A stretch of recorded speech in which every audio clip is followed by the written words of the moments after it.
Good morning, everybody. Today, this is a ninth grade video, so if you're a seventh grader, you don't have to watch this, unless you want to. But today, we're going to go over Act 5. I'm just going to do scenes 1 and 2 today, because scene 3 is like a doozy, and I'll probably do my own video for that. I might publish it later today, or I might publish it tomorrow. I can't really decide. So I'm just going to do the little short scenes. 1 and 2 are really short. So I'm just going to do those first. Oh, Mark, I think I'm going to sneeze. Watson attacks me whenever I sneeze. But I'm just going to do the little ones for now because we meet Romeo again, so I want to go over that, and we'll do scene 3 later because it's really long, so I don't really want to do that one right now. I lost it. It's gone. We're trying to record Watson attacking me while I sneeze because it's really dramatic, but every time I have to sneeze, it's gone. So at the beginning of Act 5, well, let's go over Act 4, I guess, a little recap, if you don't remember watching my video like 24 hours ago.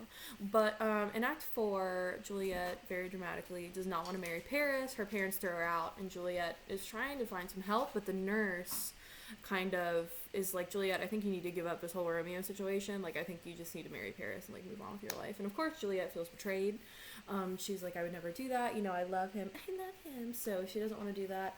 And then she does go to Friar Lawrence. She says she's going to confession so that she can confess to, like, the sins of being, you know, disobedient and what have you. But we know that's not why she's going there. She's going to Friar Lawrence, and she took out a knife, and she was like, if you don't fix this, I'll kill myself. And Friar Lawrence is like, oh, okay. So Friar Lawrence does have a plan. He's going to give her a potion that will make it seem like she's dead for 42 hours. 42 hours. So it's going to make her seem like she's dead for 42 hours, and then they'll think she's dead, and they will bury her in the tomb, and then Romeo kind of will come into the tomb and rescue her is kind of the plan right now. Friar Lawrence said he was going to send some letters to Romeo. So now, basically, in Act 5, we see Romeo again. In the movie, he looks so funny because he's, like, in this desert, and he's, like, sitting on this rock, and he's, like, writing poetry, and it's like, I'm sure that's what Romeo did while he was in Mantua, sat on a rock and wrote poetry. So, scene 1, Romeo enters, and he's in Mantua, which is just, like, in the outskirts of Verona, so kind of like a smaller town. In the movie, it's a trailer park in the desert, which is weird, but whatever. So, Romeo says, I'll just start reading, this is on page 211, I'll just start reading right at the beginning. Romeo says, if I may trust the flattering truth of sleep, my dreams presage some joyful news at hand. My bosom's lord sits lightly in his throne, and all this day an unaccustomed spirit lifts me above the ground with cheerful thoughts.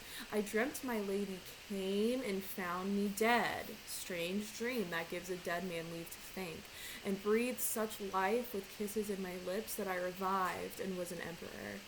Ah me, how sweet is love itself possessed when but love's shadows are so rich in joy. So that's like a big foreshadowing. So I keep telling you guys, there's all these like ominous things happening that everyone's just ignoring.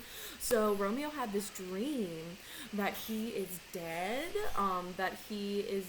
and Juliet finds him dead, which is actually what happens, you know, at the end, spoiler alert, that is actually what happens. So he dreamt that Juliet found him dead, and then it says that she breathed life into him with her kisses, which again, that is actually what happened. She doesn't breathe life, but she does kiss him when he is dead, because she's like, oh, some poison left on your lips, blah blah blah. We'll get there, but that actually does happen. And he says he became an emperor and that he was revived. Obviously he does not get revived. Sometimes I think, if you remember, like I told you, dreams are like a very classic trope in literature. You'll always have people talking about dreams, the significance of dreams. We have a whole play about it, A Midsummer Night's Dream, and they talk about dreams and fairies and fantasy and blah, blah, blah. So I do think that Romeo's fantasival dream here kind of connects to his detachment from reality. And he talks about how, like, you know, Juliet can give me life, and, you know, Juliet is everything, where it's like, she's clearly not. Like, you actually have to be alive to be alive. Like, having Juliet doesn't do anything. So I do think that the dream kind of just shows how he's continuing to detach from reality. I know you'll probably be like, it's a dream, Miss Stephenson, but it's clearly extremely relevant because almost all of it is foreshadowing except for the part where he comes back to life. So it's kind of this, you know, kind of signifies their naive nature of thinking that being together is all you need to live, when, like, obviously we know that that is not correct. So we're kind of just getting back, and I told you kind of see Romeo spiraling, like, more and more into madness. So this, I think, is just kind of, I don't know, it just kind of is indicative of that. So anyway, enter Romeo's man, Balthasar. So here's Romeo's BFF. Balthasar is his buddy. If you were Balthasar, I'm sorry, but here's Balthasar. So Balthasar comes in. Obviously, I'm sure you can figure out what he's doing. He is going to deliver, like, the message from Friar Lawrence is probably what he's doing. So Romeo says, "News from Verona. How now, Balthasar? How dost thou not bring me letters from the friar? How doth my lady? Is my father well? How doth my Juliet? That I ask again, for nothing can be ill if she be well." So he's all excited. He's like, "How's Juliet? What's going on? Tell me what's happening." Balthasar responds, and he says, "Then she is well, and nothing can be ill." So he says, "Oh, she's great then, if that's what you want to hear."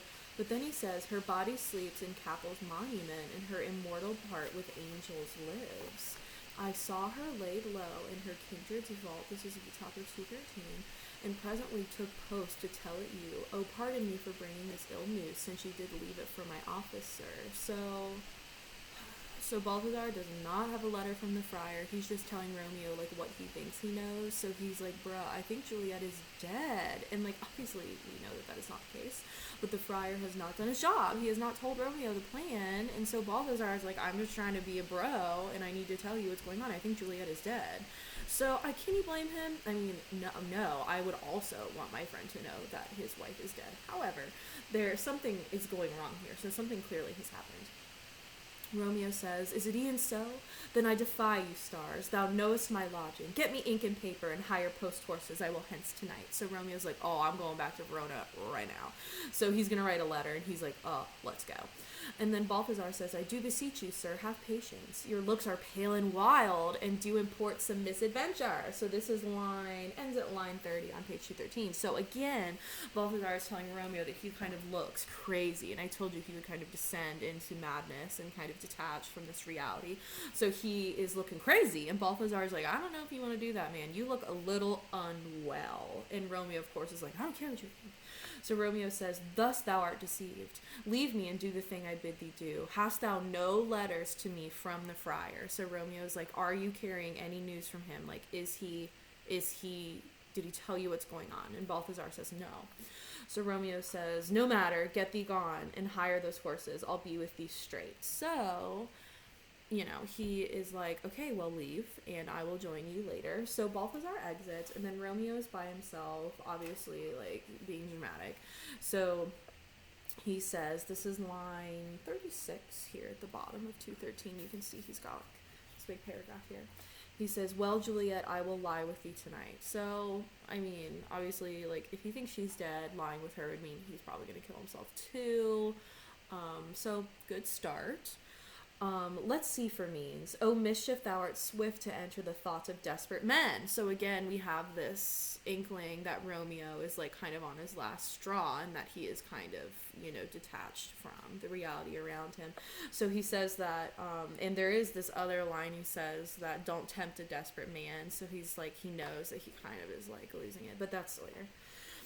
He says, "I do remember an apothecary, and hereabouts he dwells, which late I noted in tattered weeds with overwhelming brows, calling of simples." So if you guys look to the left, an apothecary is a druggist, so he makes drugs. I'm sure you could probably gather what's going on, what he's looking for, but if not, we'll get there.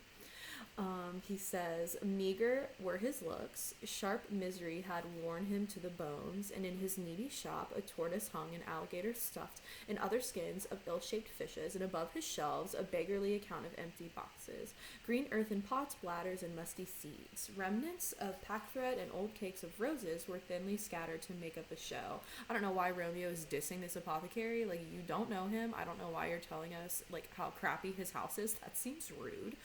But he says, "Nothing this penury to myself and I.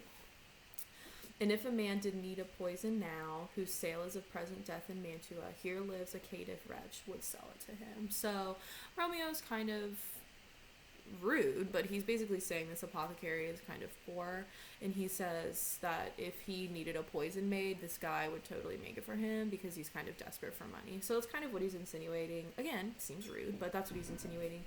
He says, "Oh, this same thought did but forerun my need, and this needy man must sell it to me. As I remember, this should be the house." So apparently he's been just walking along the road, talking to himself about buying poison.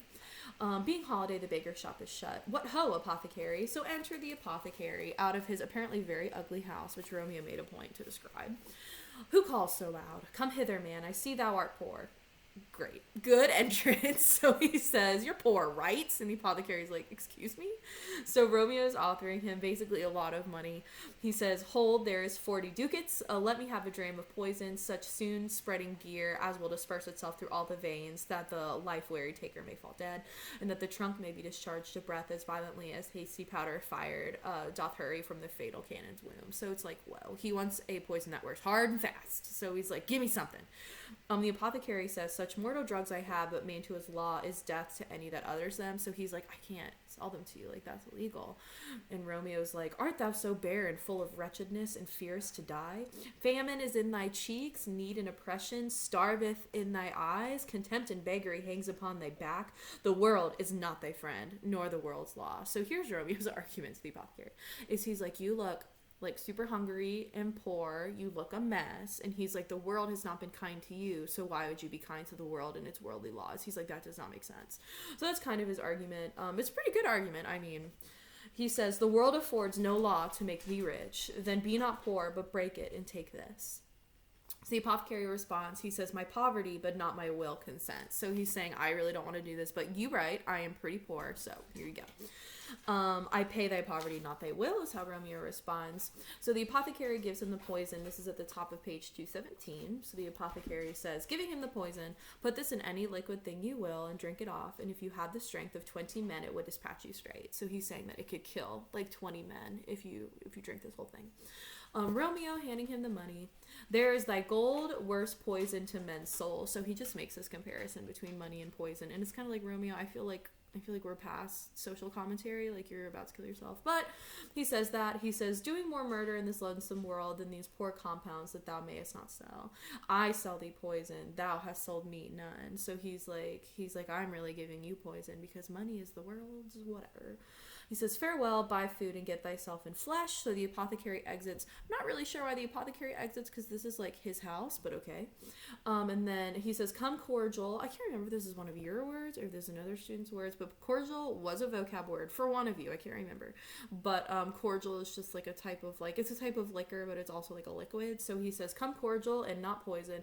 Go with me to Juliet's grave, for there must I use thee. So he's like pretending the poison isn't actually poison. So funny, haha, making jokes to yourself. That is what sane people do. So scene 2 starts next on page 217. It is pretty short. So we have enter Friar John. A lot of you guys have been like, who is Friar John? He's just like Friar Lawrence's BFF. But you'll see that he kind of like had a job to do. So Friar John says, holy Franciscan friar, brother ho, enter Friar Lawrence. So they're talking. Friar Lawrence says, this same should be the voice of Friar John. Welcome from Mantua. Interesting. What says Romeo, or if his mind be writ, give me his letter. Interesting. So he's like, hey, Friar John, welcome back from Mantua. Give me Romeo's letter. Gimme. And obviously we are like, I don't think that happened. So here's Friar John, idiot. He had one job. He says, going to find a barefoot brother out, one of order to associate me here in this city, visiting the sick.